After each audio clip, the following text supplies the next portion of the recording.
American dialect regions are as distinct as ever. Some are growing more distinctive. A few local dialects are dying out. And there are some national trends. Former PBS TV News anchorman Robert MacNeil today on Now I've Heard Everything. I'm Bill Thompson.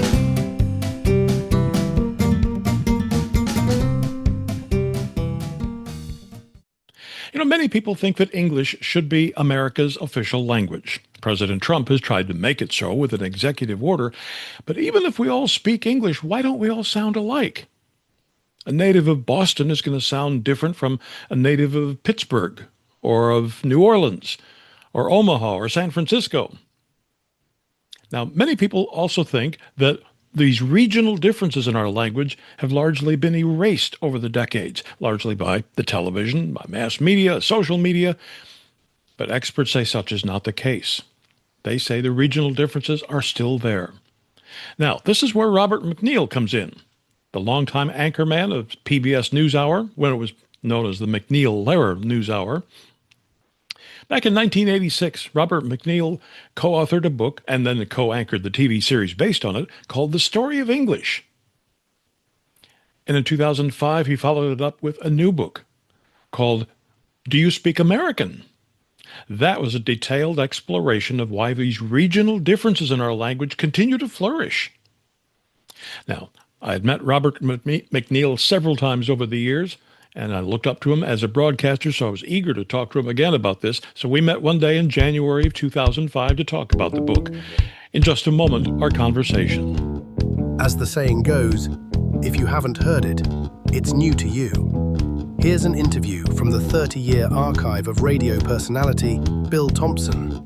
Enjoy.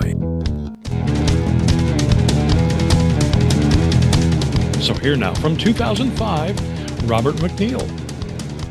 The sequel to The Story of English, is it not? It is. Bill Cran and I worked with Robert McCrum on The Story of English, and ever since we finished that, which is 20 years ago almost, we wanted to come back and look more closely at American English. And the 20 years since have been rich in that American English has become even more indisputably the engine driving the language around the world. And moreover, there's been a huge amount of linguistic research. This has been the growth area of the social sciences in the last few decades.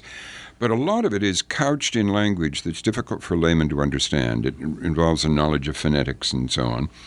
And so what we've been able to do is, working through some of the top linguists, kind of translate their scholarship and put it on a sort of popular level. There is, I think, a commonly held belief, though, that there is a homogenization of speech taking place. Is there a basis for that belief? There is that commonly held belief, and linguists believe it's one of the dearly held myths that people want to believe, or don't want to believe it and are worried about it. But it appears not to be true, that American dialect regions are as distinct as ever. Some are growing more distinctive, with internal changes. A few local dialects are dying out through the movements of people, not media influence. And there are some national trends you can see. For instance, the spread of influences from the emerging California dialect, the pronunciation of this vowel in do so that it sounds more like dew, and the rising inflection at the ends of sentences that are statements, and influences like that, and the spread through the media of two factors. One is a general understanding, no matter where people are, whether they're Cajuns in Louisiana or people deep in the heart of Texas, speaking their own regional accents, an understanding of the kind of standard broadcast English that you and I speak. A lot of it based originally on the sort of Midwest. In other words, without really strong regional markers in it. That is one thing. And the other is, broadcasting can quickly spread phrases and usages. So that's another factor. But the linguists believe that dialects are clung to Pittsburgh is a good example, because people want it as a marker of their identity, who they are, where they come from, where they belong, perhaps an instinctive reaction against the homogenization of so many other factors in American life. I did note with a mixture of pride and nostalgia that even though I only lived there for a few months, that my one-time hometown of Charleston, South Carolina, is one of only 2 cities that has its own dialect in the map here with all the cross hatches and things like that. Right, but unfortunately, that dialect is dying out because the older people have moved out, gone to God, whatever, and and new people are moving in, and it is one, along with some of the dialects along the Sea Islands off the Carolinas, with Gullah, and with some of the hillbilly talk in the hills of Appalachia. And we had some examples of that in the story of English, and we have been able to reprise them in this, because the people who spoke Gullah 20 years ago have died, and one of the hillbilly storytellers we talked to has died. So we have these still rather unique records of them. You make reference at one point of the book to there was, again, some conventional wisdom at one point that if you drove south from Maine down along the East Coast, you would actually hear more different kinds of dialects than if you started on the East Coast and drove straight west. Yeah, there's a lovely, that is true. And there's a lovely thing in, if I can just look at it here for a moment, Jerry Orbach, the actor who just died. I spent some time with him a couple of years ago, and he told me about the training he had on in Northwestern when he was studying elocution, and he was trained to speak as an actor in the different dialects of the East Coast, and he wrote this down for me as a shorthand. They used the phrase "stark naked." And in Boston and the Northeast, it would be stack naked, as though it's spelled S-T-A-C-K. In New York City, stalk naked. And in Georgia in the Southeast, stalk naked, like stark naked. He was very funny doing this. He was a lovely man, and it's a great pity to see him gone. I have to tell you, in my travels in the radio business, I was able to use one word to characterize the places. In the Midwest, where I grew up in Chicago area, the word fog was pronounced fog, just very kind of flat like that. Yeah. When I moved to Tulsa, Oklahoma, it was fog. Yeah. In Charleston, it was fog. Yeah. And when I moved to Rhode Island, it was fog. That's good. That's good. I think you should be doing your own program on these things. But your book it points out that this is, and I enjoyed hearing all of those different dialects whenever I would move to those places, because that to me was, call up whatever kind of stereotypical phrase you want, the melting pot or the cradle of all the kind of thing. That's what I love about this country. Yeah. One of the linguists we dealt with, Walt Wolfram, who comes from North Carolina, I asked him, what would you hope we would get out of this and the public would get out of it? And he said, I would hope that you would leave them with a sense of appreciation and that they would rejoice in the cultural diversity of the country. So, your book is not simply about how one place pronounces one word versus how another place, and it's not about what do you call a milkshake or what do you call a kitty corner or a caddy corner. Right. Those are fun and those are interesting, but your book is also much deeper than that. Well, it's about all the controversies about language today. Is Hispanic immigration threatening English, which we go into in some depth, and our conclusion, drawn from linguists who've studied the rate at which Hispanic migrants are assimilating into English, is that fear is unwarranted, that they are assimilating into mainstream English at about the same generational rate that other immigrant groups did. And that seems to be borne out. I've just seen a report analyzing the differences in the 1990 and 2000 census figures, because they ask people, which language do you speak at home and how well do you speak English? Very well, quite well, not well. And there is a substantial growth over that decade in the number of Hispanics who speak English at home as their primary language and who speak English very well as compared with a decade earlier. These are all percentages. So I think that's unwarranted. After this short break, Robert MacNeil talks about the evolution of Black English. You know, AI is not just for 22-year-old coders. A lot of us older adults are drawing on our life experience to find unique and creative ways to use AI, at home or at work. Got an AI success story you'd like to share? Tap the link below to visit our YouTube channel, AI After 40, and let's keep learning together.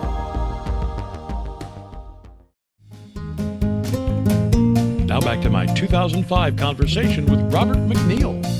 Another thing we go into in considerable depth is the Black English, or African American Vernacular English.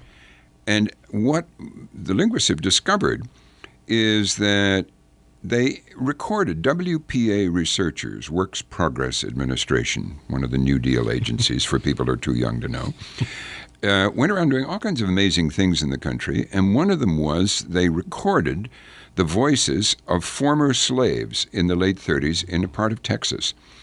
And amazing to me that slaves would still be alive, former slaves anyway. And when these modern linguists in Texas analyzed the speech of those former slaves, they found that two things. They spoke very much like the white people who they worked among at the time, and quite unlike, differently from, inner city blacks today. In other words, since the Great Black Migration North, early in the 20th century, up to about 1970, blacks moved into the inner cities, became more segregated than they had been in the South, and their languages developed separately. One of the features, for instance, is what linguists call the invariant be, as in I be going, meaning I'm in the habit of going. And that feature was, and many others, were not present in the speech of these older people, former slaves, which is rather distressing in a way, because it means that in spite of all the decades of advances in civil rights and ending legal discrimination and the growth of a huge black middle class, inner city blacks are becoming more separate linguistically from us, which raises huge problems for their children, learning standard English and so on. And we go into that in considerable detail. But isn't that one of the points you're making, too, is that what is standard English? Well, yeah. There is pretty well accepted a standard grammatical English. I mean, that you don't say ain't, and you don't put double negatives in your sentences when you're speaking sort of formally, and a few other features like that. But that's the grammatical standard, and which appears in newspapers and that sort of thing. So that's a standard, and people do speak that way, but they speak it with many different regional accents. I mean, you can hear that in the U.S. Senate.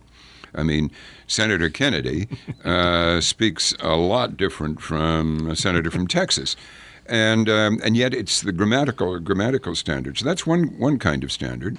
Another one people refer to is what we were discussing earlier, the so-called broadcast standard. Drawn as broadcasting, when it first came in, it didn't want to put people on the air who were going to annoy other Americans by their very strong regional accents. I mean, one of the reasons Al Smith did badly as a presidential candidate, I've read, was that, first of all, he pronounced it radio, and he had a high, shrill voice and a strong New York accent. And one of the things we go into in the book is the attitudes Americans have about other American speech and where they think good American is spoken and where they dislike it.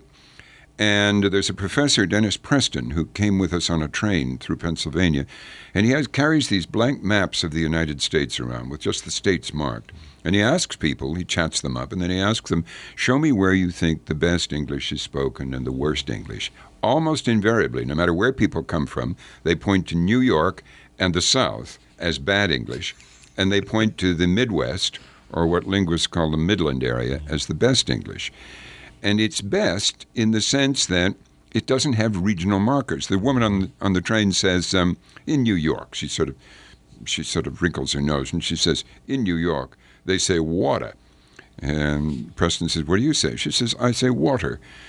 And in one word, she seems to confine New Yorkers to some cultural kind of lower Slobovia or something. But that gradually is changing. people may despise the Southern accent and think that it's a sign of stupidity. Jeff Foxworthy, the comedian, says Southerners don't care whether they think that or not, because there's that lovely line in the movie Sweet Home Alabama, where the good old boy who stays home working while his wife, Reese Witherspoon, goes up to New York and becomes a hotshot Northerner. And he says to her when she comes back, just because I talk slow doesn't mean I'm stupid. And the audience is meant to agree with that, I think, in the context. And I think more Americans are agreeing with that because of the migration to the South, because of the rise of the South economically. Incidentally, a large black remigration south. Millions of blacks have moved back south because things in the North weren't that great for many of them. The climate and the racial climate in the South has been transformed largely in the last few decades. But you quote the Texan Molly Ivins. Yeah. Who is able very fluidly to switch back and forth between Texan and normal, if you will. And not only normal, but rather elegant literary English. That's right. Yeah. But she accurately points out that anybody with a Texas accent is often presumed to be a gun-toting, beer-swilling, racist, kind of homophobe. Yeah, and she said they immediately took 20% off my IQ when I went back east to school. And some people, I guess, have to learn, whether it's Texan you speak or black English that you speak, some people have to learn how to adapt back and forth. Yeah, that's right.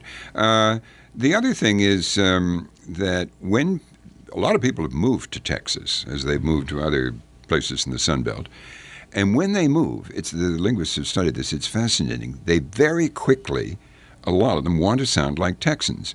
And almost as soon as they go out and buy themselves a big belt buckle, they start saying y'all and fixin' to and so on. And Texan, maybe more than other regional parts of the country, you express your admiration for where you live by deliberately picking up Texas talk.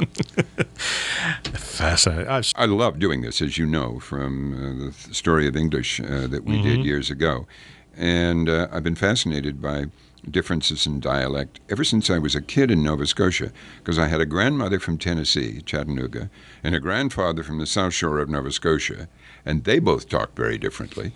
My grandfather would say garage, and my mother would say garage. And I would wonder about the two. My grandfather would say bicycle, and she would say bicycle. And then my grandmother would get going, and although she'd lived in Canada for a long time, she'd listen to and she'd say, yes, dear, yes, dear. And then she'd say, yes, dear, yes, dear, yes, dear. And it would gradually become more tender. So I got fascinated with that right away, early on. Robert MacNeil died in 2024. He was 93. Now, you can get your copy of Do You Speak American by Robert MacNeil by tapping the link in our show notes, by clicking the link in the description below if you're watching this on YouTube, or by going to our website, heardeverything.com. We may earn an Amazon commission if you make a purchase. Heardeverything.com is where you can also find my 2009 conversation with the woman who's come to be known as Grammar Girl, Mignon Fogarty. My dirty little secret is that most of what I do isn't grammar. I call myself Grammar Girl, but I answer questions that people ask, and most of them are actually usage, but Usage Girl doesn't have the same ring to it. And my 1992 conversation with Robert MacNeil's longtime broadcast partner, Jim Lehrer. Just a few minutes before the plane was due to land in Dallas, the rewrite man downtown said, do they have the bulletproof bubble top on the car? And I said, well, I'll go find out. And the guy talks on the radio, and he says, yes, it's clear downtown. So he yells back to these other agents, take off the bubble top. And of course, we post new episodes of Now I've Heard Everything every Monday, Wednesday, and Friday, and you can find us wherever you find podcasts. And thank you so much for listening. Next time on Now I've Heard Everything, she is a very well-known, a popular actress, an award-winning actress who's been around for decades. But she's also a children's book author. My 1998 conversation with Jamie Lee Curtis. I am both a child and a mother. I'm a child from a frozen infancy that I don't think I've ever come out of. I'm very immature and kind of silly.